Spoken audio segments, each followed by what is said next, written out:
Welcome to NFTstudio24.com. Today we're going to talk about how to not get scammed when buying an NFT. Today is all about the red flags. So the most common scam when it comes to NFTs are phishing attacks. This is when you are either communicating with a scammer and they send you a fake link to OpenSea.io, or it could be blatantly advertised on Google as a fake link to a well-known site.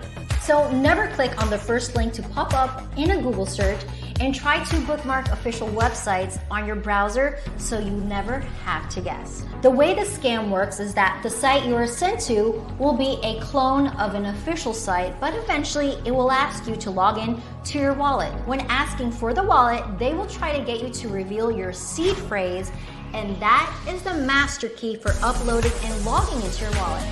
I can't stress this enough. Never give away your seed phrase. Another type of phishing scam happens the closer you get to a project launching, and will happen pretty frequently on a Discord.